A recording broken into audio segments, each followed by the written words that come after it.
Hey guys, it's Larry again. Guess this weekend I'm gonna tackle the transmission filter and gasket. See if I can't fix this shift problem. Car's acting up on me. It's not slipping, but it's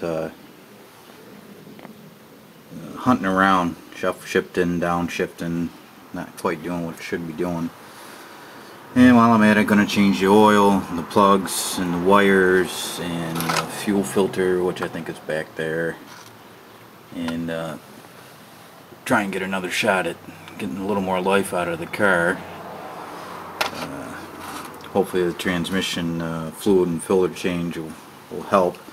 Just had to get it up on the stand so I could take a look and see which transmission this is, and it appears it's the AX 4N, and I'm hoping that's the better of the two. If you have any input on that, I'd appreciate it.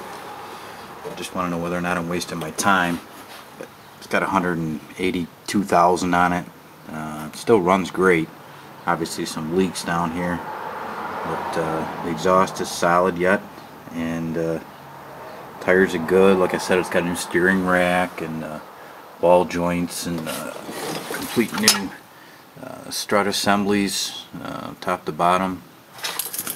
But that's what I plan on doing anyway, so if I can, I'll record it while I'm doing it and share it with you, and hopefully it all turns out well. There's the fuel filter. I'm embarrassed to say it's the original one, and it's probably clogged. It could be a part of the hesitation problem, but we're going to get that changed. It's on the passenger side, just behind the passenger rear door. Got the intake up and out of the way, and I determined last night that I was going to have to pull the intake plenum out of the way because there's no way to get to these rear plugs that I could see.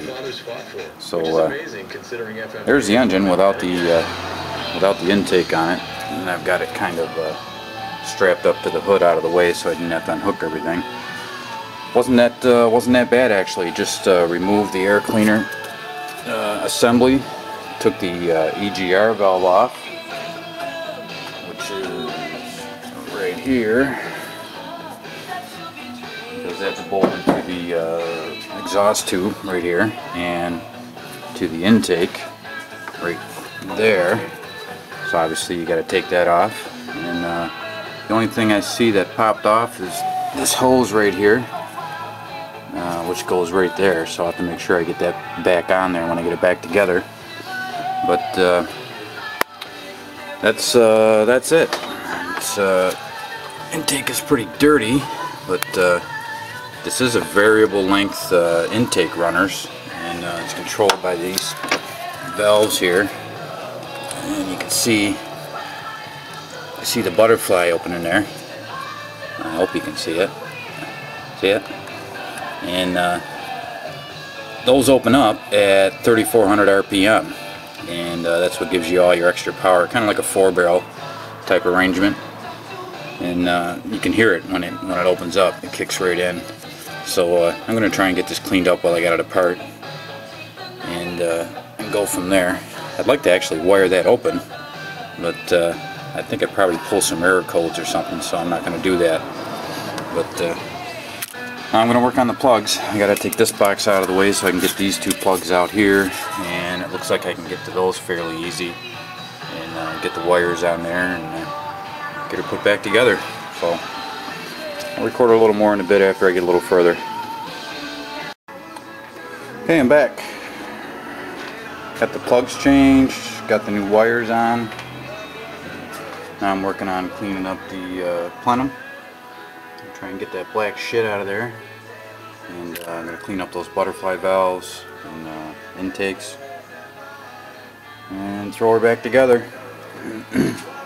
Too bad, it took me a couple hours. Definitely a good idea to move the plenum, because you're not getting to those plugs with it on there.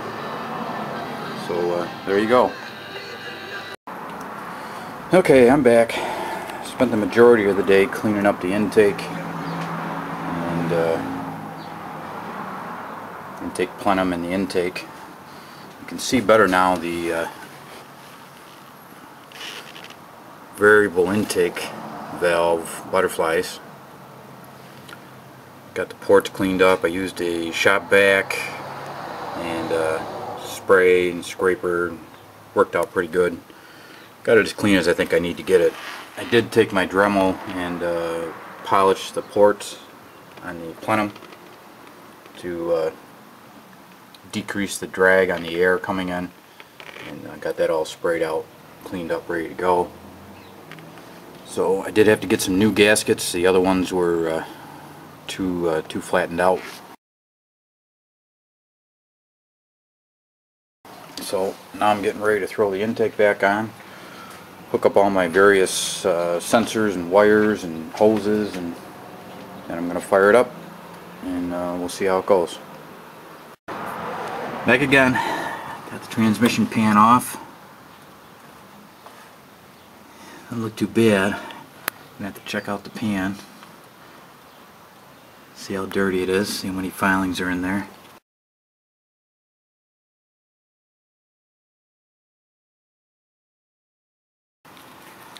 And get it cleaned up, get it put back together. So far so good. Okay, got her all back together. Took her for a ride today. Performed pretty good. I think I did have a problem with this plug. I put some what I thought was dielectric grease on it. It wasn't actually dielectric grease. It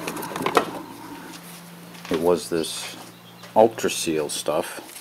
And in reading the back, it says creates a non-conductive encapsulating physical barrier. So I put this on the boots up on the coil pack, and I was going to put it on the plug wires until I read it. So what I did is I cleaned it off, and I'm going to fire it up and see if it helped or not.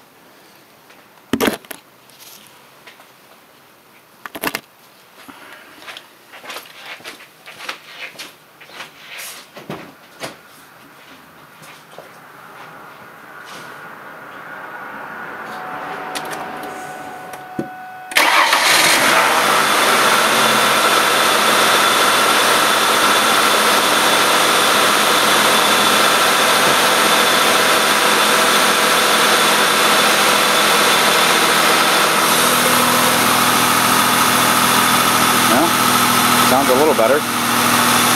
Kind of loping before, skipping a little bit.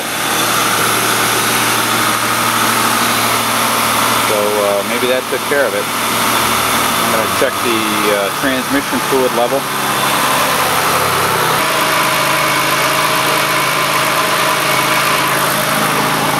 Now, transmission fluid is just a hair over full. I'm not too worried about that. Definitely not going to add any more to it. But, the pan gasket's not leaking. I did reuse the factory one, so that's a good sign. And I also got the fuel filter changed. So I'm going to put this back.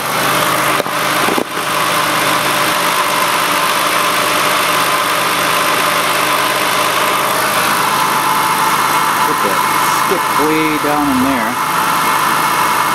Hard to get to, and I had to put those lines back on.